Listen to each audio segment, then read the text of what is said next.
At Strut, our mission is to support innovative educators as they transform higher education.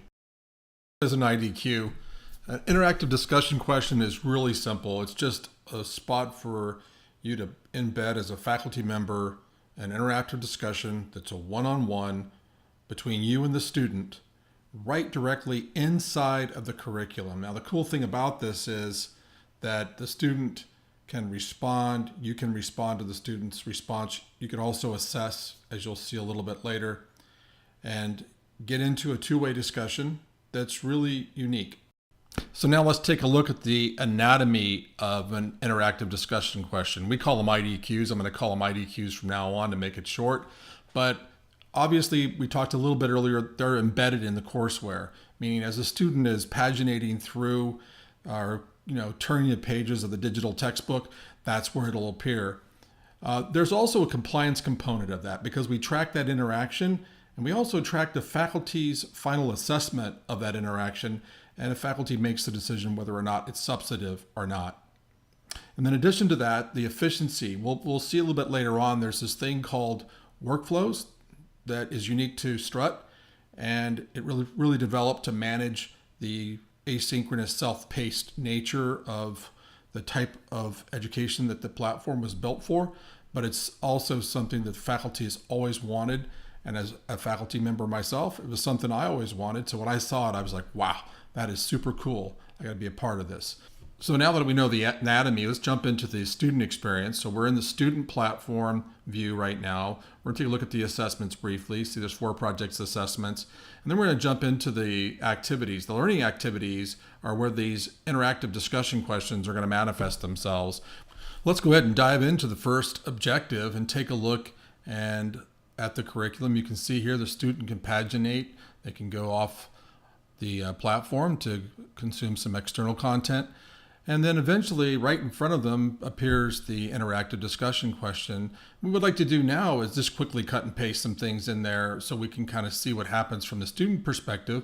But really from here, we want to go over to the faculty experience next and see how easy it is for the faculty member to essentially assess and then respond to this post by the student. So we've seen the student view. Let's take a look at the faculty view. Real simple. This is a high-level dashboard. Notice that student alerts, the early alert system is built right in. This is unique to Strut.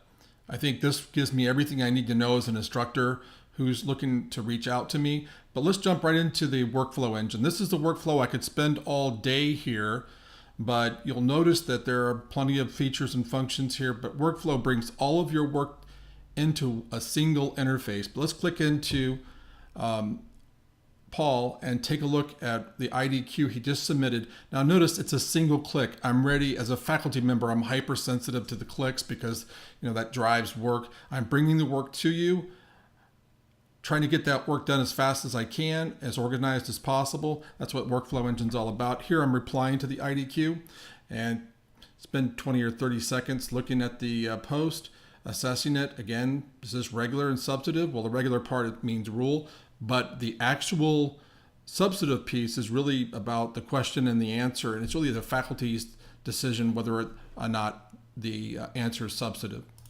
So now I'm ready to press the reply button, but look what happens when I press the reply button.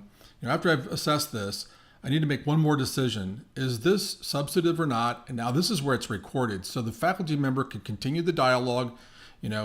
The student didn't provide me with what I really needed to call it substantive. Maybe there's a little further, lesson or related reading or whatever I need to do to remediate the student to get them back to a point where I can call this substantive. So I can say not now or not yet.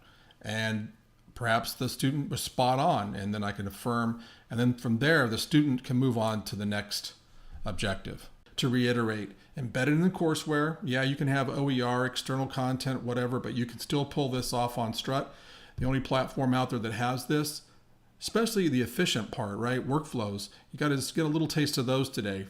Really, I'm so enthusiastic. I have to control myself about that one because I spent 5 years in a classroom. I could have really used that tool. Compliance, multifaceted compliance with accreditors or the U.S. Department of Education, and then measurable. Having the optional rubric at the bottom here really helps things when you're trying to assess, especially if you have somebody who it might be a part-time instructor in that position.